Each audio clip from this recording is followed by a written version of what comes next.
Welcome to I Need a Session. I'm Kim Wilson, your host.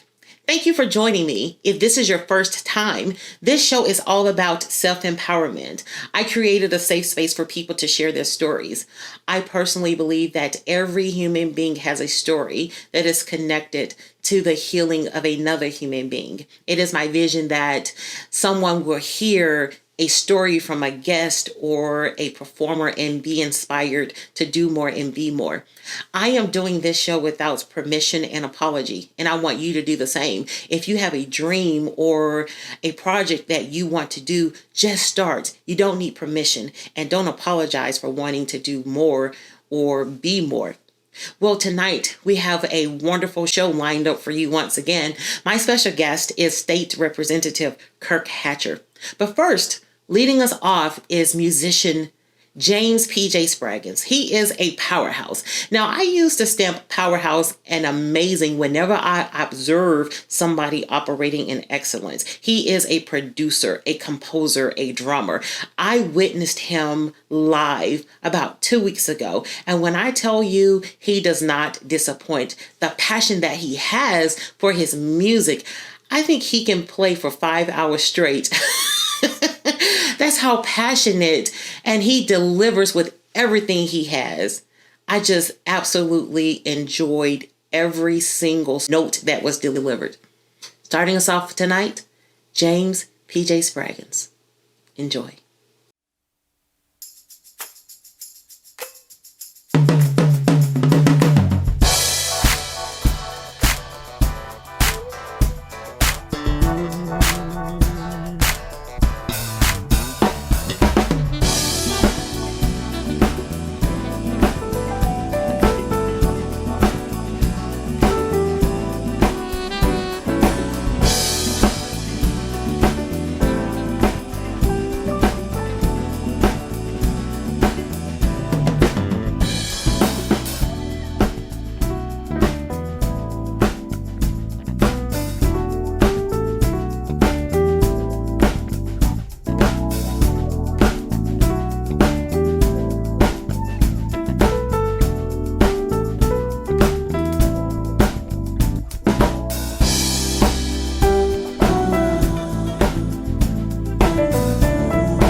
Meet Kirk Hatcher, a native of Montgomery, Alabama. He presently serves as state representative for the District 78 and the director of Head Start in Montgomery County, Alabama. Representative Hatcher is a former English educator and has taught a total of 17 years in schools in Montgomery, Alabama, Miami, Florida, and Rye, New York. Representative Hatcher is an accomplished vocalist, pianist, and a licensed Baptist minister. He once served a year-long appointment as the guest interim senior minister at the historic 16th Street Baptist Church in Birmingham, Alabama. A true believer in the words uttered by St. Luke, paraphrased, "To whom much is given, much is indeed required." Ladies and gentlemen, please welcome State Representative Hatcher. Hello. Oh, thank you so much for hanging out with me today. My pleasure. Yeah, so, I know that you are a state representative in Alabama, and it is my hope that people all over the world see this because on any given day, at any given time, we are more than our profession. We are somebody's family member. We are somebody's customer, somebody's client somewhere, even at the dry cleaners or something like that. So when I was introduced to you, one of the things that stood out for me right away, just your history, just kind of going back before you became a state representative. When I saw that degree, Master of Divinity, I thought, whoa, okay. I just even want to start there. What attracted you to or motivated you to get a degree in divinity? Well, it was, that's a good question. I don't think that question's ever been raised with me. First of all, Kim, thank you for having me join your show and to have a chance to share with your audience. I would have to say that, I grew up in the church. In fact, I would say I was carried into the church in my mother's womb here in Montgomery at Pilgrim Rest Baptist Church, which is still our home church when it was a little red brick building on the corner of East Washington and Harper Street. All of us remember when we had the little part we would do on the Easter program, and they would maybe give you a one-liner. This could be something as simple as Easter Lily, boys and girls, don't be so silly. And people would applaud you because you participated on the Easter program. Well, I went over for my part on that Saturday, and a lady who's a blessed memory of our family, who was a family member, Ms. Maddie Clayton Baldwin, was helping to organize the program.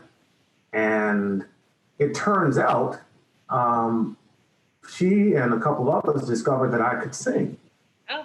And so when I got home that night, I was 5 years old. I don't remember these stories myself, really. But they've been told to me so often, said, you were, playing around with some of your toys, and said, my mom came in and she said, well, Kirk said, we need to go over your part for tomorrow's program. And you said, and she said, you said, well, I don't have a part. And my mom went to my grandmother and said, well, Mama said, Kirk says he didn't have a part. Didn't he go over there? And she said, yeah. She said, and so they called Mama Maddie and said, well, Kirk says he didn't have a part. She said, and Miss Maddie Baldwin said, child, let me tell y'all something. That boy, that boy, because he's singing tomorrow. They say he's what? Yes, say, oh, that boy could sing. Good God. And Mama said, she looked at my grandmama and said, have you ever heard him sing? I said, no, I ain't heard it. And you know what my grandmama said? What? My mother's name is Dorothy. She said, Doc, you're going to have to go tomorrow because that boy ain't going to embarrass me like this way. She said, you go into the program tomorrow. The song I sang was I Know It Was the Blood That Saved Me. Hit that song in the key of E flat. And what they did, I was such a little guy for so long, they stood me on a chair and gave me the mic. And Mama says people were in tears, folk were shouting and everything else. The little 5-year-old Kirk up there singing, I Know It Was the Blood That Saved Me. And from that time on, I was being invited to literally every church in Montgomery to sing on their programs, Red Circle Day, and all these different programs. That was, they would list us when you were a little kid as, Master Kirk Hatcher. And was singing all my life. And then I started to play for choirs when I was about 8 years of age. That was the age of my mom. And they just discovered the gift of being able to hear the music, but also because so many folk in the family were playing an instrument by ear, they wanted me to train. So I ended up getting piano lessons. My primary music teacher was a lady by the name of Miss Minnie Stringer.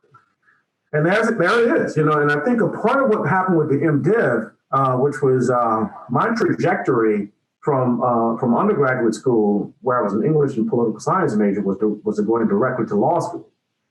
And that's probably for another show to tell you how I ended up deciding against law and going into seminary.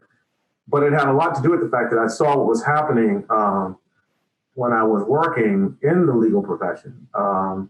and made a decision, to go ahead and pursue a degree in divinity. So having that in did, open a lot of doors for so many other things it could do, including a part of what you do, and which is from my standpoint of pastoral counseling and being able to encourage and assist people who are feeling and who are so incredibly broken emotionally and what have you. So. Yeah, I just kind of want to go back to that story and some of the characters, the names of the characters in that story. Yeah. We have Miss Dorothy, we have Miss Mitty, we have Miss Maddie. That's right. That's right. Yeah, and my grandmama Kim, Miss Nellie. Yeah, Miss Nellie, mm-hmm. Bring Nellie forward. I love it. Yep. Yeah, and so from what I understand, there you do have a background in teaching as well. Do I have that correct? You do. I fell into teaching, and I say that because I was really, really struggling in 1990. I was still in graduate school, and it was one of those occasions when I would have to say to you, I needed a session. And I remember deciding that I might not teach in a summer program there at Emory University that was a very, very exclusive program. It was the Youth Theological Institute. And these young people had been selected from around this nation, only 60, who could come to that program annually for the Youth Theological Institute. In short, I'd spoken with my mentor professor there at Morehouse, who was also my pastor in Atlanta at Zion Hill Baptist Church over in Atlanta, Dr. Aaron Parker. And I said to Dr. Parker, I said, I don't think I'm going to be able to teach in the program. And he said, and I'll never forget it, he says, and I quote, he said, no, do it. He said, the children will love you back to good health. Mm-hmm. It is in more than 17 years of teaching primarily at the high school level and college level, I can attest to that fact.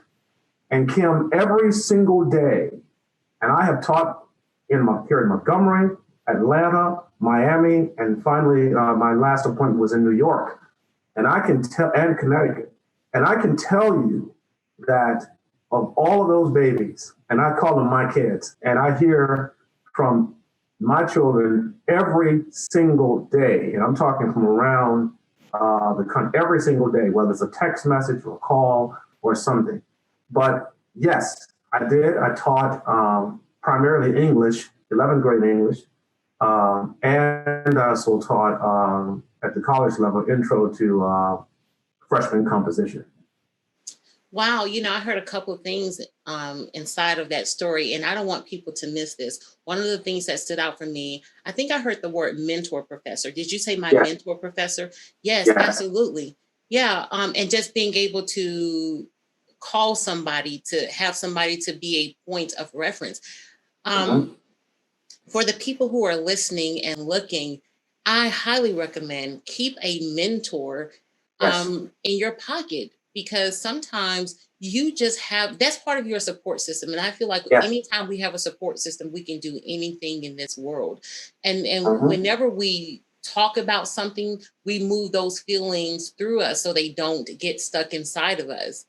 Right. That's one thing. Yeah. The other thing that stood out for me is when you said every day you hear from former students all over this world. They may have moved to different places. So that's what it means when you do your job, when you show up, people will return that energy and show up for you. So, it is our responsibility to do our best, because on the day that we may not feel our best, that deposit is going to come back around to us and give to us what we gave to them. Yes. And when you pour into, as my young people always knew, because I've taught kids who have come from incredibly impoverished backgrounds, to kids who are the heirs of, I have one of my babies, his trust fund is $1.9 billion. the entire socioeconomic spectrum. And I can tell you that for people who say, oh, you don't need to teach these rich kids, they already got it all. But there were also those kids who had such thinly veiled souls who needed someone who would at least be available to hear them. Because the one thing about young people is you can't trick them. They always know if you care. They know if it's real. And so when that spirit is presented to them in a way that says, I'm here and without judgment, they hearken to that. And so even, I've got some of the first group of kids I taught who are now 41 years of age and doing amazing things out here. And when we had the situation happen with George Floyd, they were calling not only to see how I was doing, but to report in on what they are doing as a result of what I taught them. Because here's the thing, Kim, I was never teaching to who those kids were in that moment. I was always teaching to who they would become. That was important to me. Wow. And so I think when you are doing that job of recognizing that in these young people, it's not simply some abstract notion of hope, but that you are, Dr. Benny Mays used to say there must be some training in your learning. And he would also say, every man, woman, and child is called of God to do his very best and to make some unique and distinctive contribution which only he or she can make. And he would end it by saying, and that contribution is so important that you can't even die until it's fulfilled.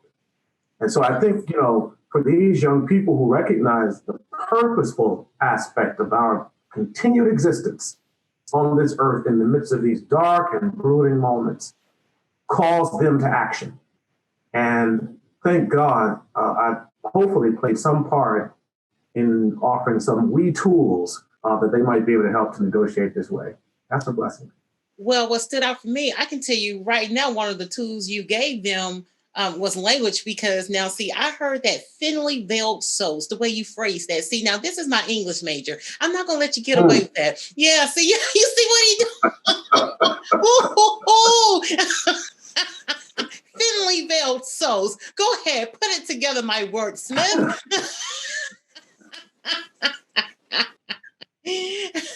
And you know what? And you know what? And that's a part of what we are struggling with in this moment. Mm-hmm. I think, that there are so many souls. We went into session this past week, and some of the legislation that's being proposed from my friends, and on the other side of the aisle, you would think that we wouldn't double down on the seismic shift in our culture that was brought about on January 6th. And I would back up and say it started on January 5th, right? Mm-hmm. When my Morehouse classmate, Raphael Warnock, was elected to the Senate, being the first Black, period, to be elected from the Senate, Reconstruction or otherwise, from Georgia. Mm-hmm. And then John Ossoff.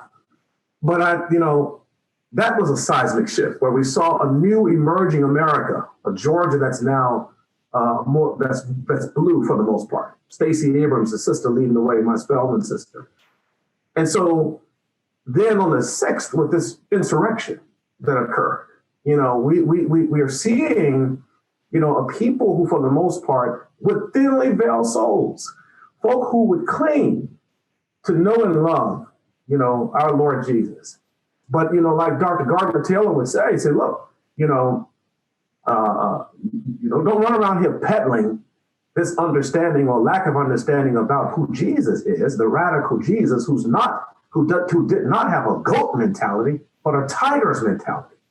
And here you are around here trying to make, Christianity this imperial notion of Christianity, which is what we saw on January 6th. From people who, for the most part, in my view, need some mental help. They are, in my view, there is a sickness in the soul of America. And so when our President Biden was saying, he says, we are better than this. We are better than this. No, We are not. And we have to start there. We have had moments, glimpses when we could do better. But ultimately, until we deal with the longest abiding social malady that is a part of the American experience for more than 400 years, then we will not be better until we admit to the illness. In fact, we can do so much more that might be a healing moment for our country if we are to take advantage of what I believe is robust grace that God is providing us in the midst of this plague, where everything has been brought to a standstill. Robust grace. I want to go back a little bit to when you talked about teaching in impoverished communities. And I want to connect that to just being able to sit in this robust grace and this place of hope. Mm-hmm. When you taught in those impoverished communities, because a lot of times people are saying, well, why can't you just do this? Or, there's a lot of blame that goes around. And then I think that blame eventually leads to shame. And then people put together nonprofits and nonprofit organizations and stuff like that to try to help. But, we still see a lot of kids struggling in those impoverished communities, not showing up to school, and just all kind of stuff happening. When you were in that particular chapter, what did you see as the biggest barrier or challenge to just even making a difference with children who were coming from impoverished backgrounds? The lack of a village. The lack of a village. I am the product of a single parent mother.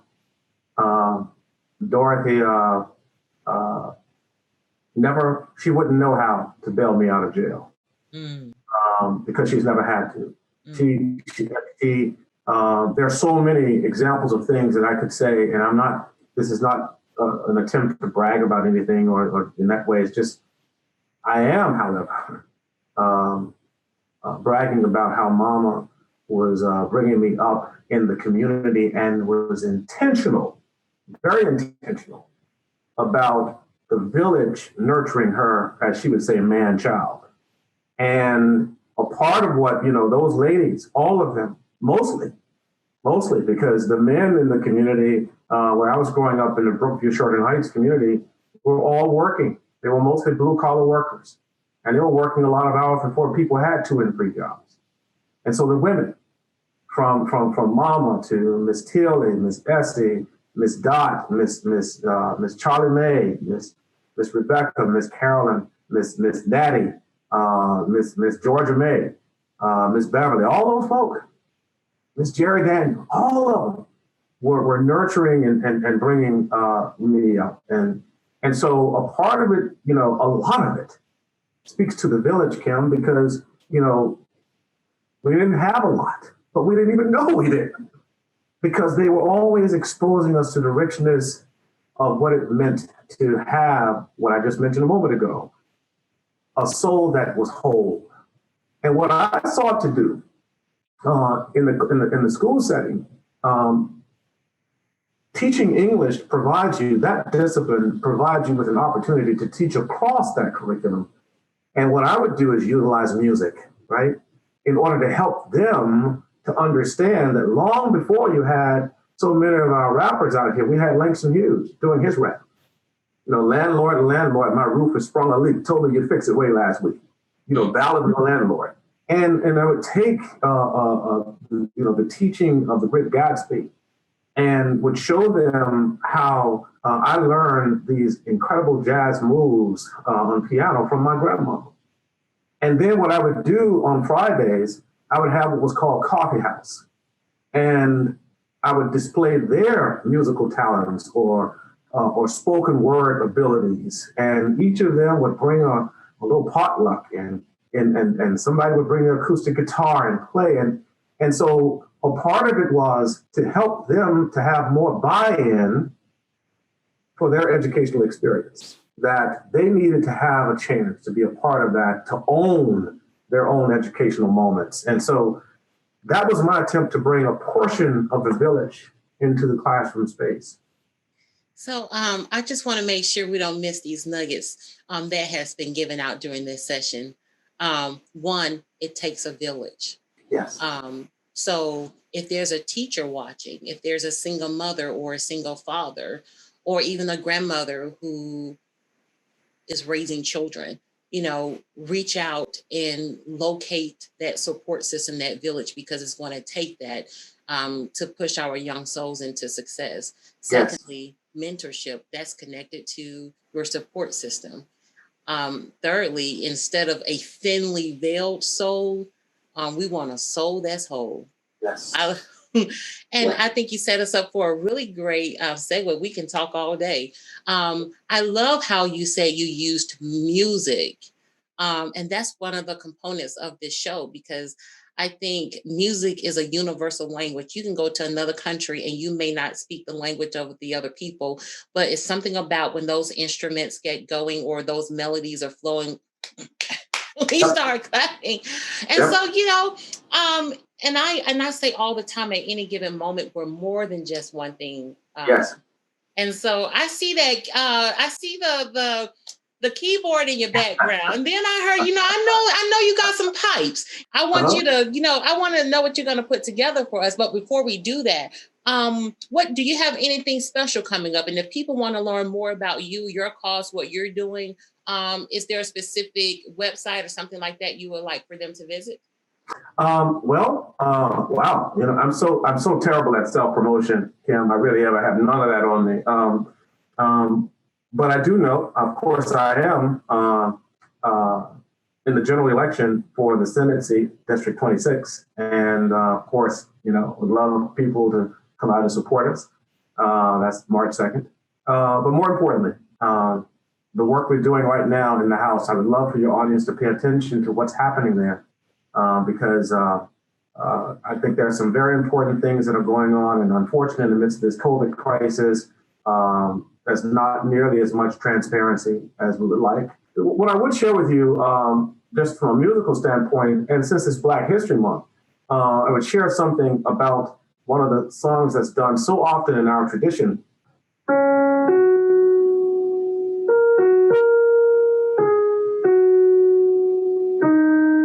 Now, that's all the black keys.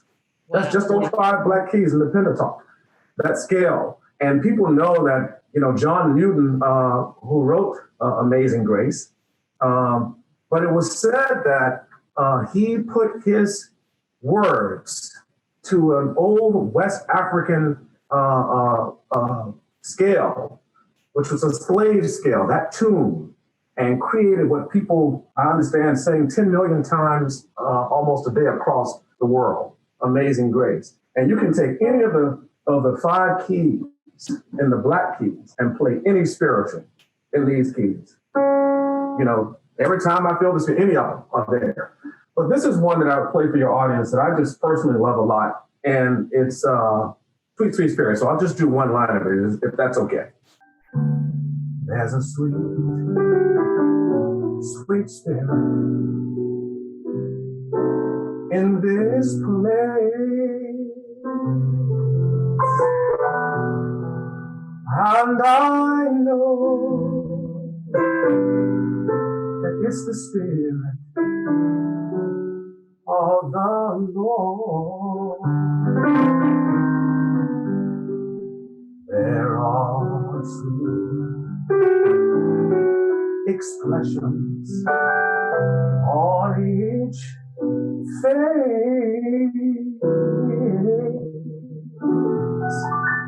and I know you feel the presence of the Lord.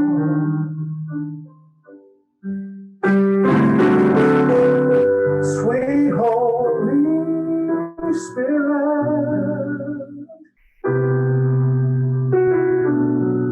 sweet heavenly dove, stay right here with us, filling us with your love. And for these blessings we lift our hearts in prayer. Without a doubt, we will know that we have been revived when we shall. Oh, when we shall.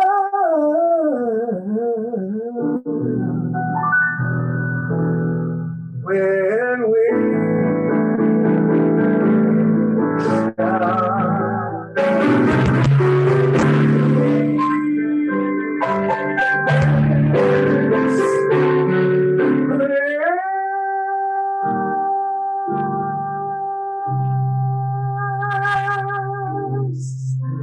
this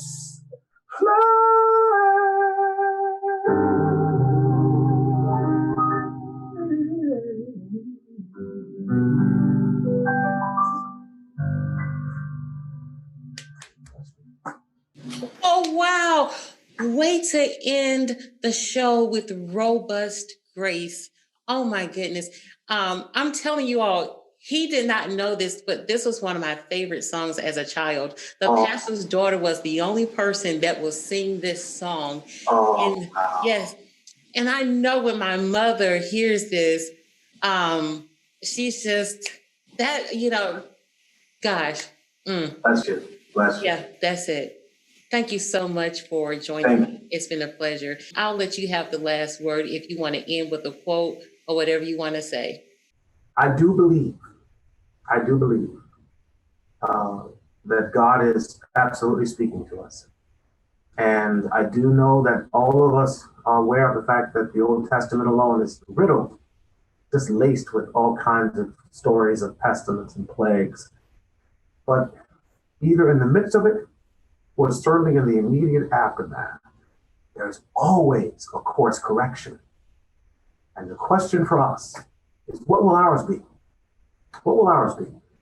Because I do, as I've said a moment ago, I do believe that we are in a period of absolute grace, just robust grace. And if we are willing to pay attention and just hear, just as Psalm 23 says, yea, though I walk through the valley of the shadows of death, it still says something about the stillness of the waters. And if we just get still and just hear the same God who's taken care of us all these many centuries and was still prepared to take care of us through all of these things. So I pray for all of your members of your audience, your family, Kim, and you, that all of us will stay safe and healthy. I hope you enjoyed the show. Before you leave, don't forget to subscribe to my channel and give it a thumbs up if you enjoyed it. Also, are you on my email list? I want to know who's rolling with me. Go to my website, www.kimwilsonspeaks.com, and sign up for my email list if you're not already on there. I want to know who you are. If anybody has not told you today, let me be the first. You are amazing. Onward, upward, and beyond.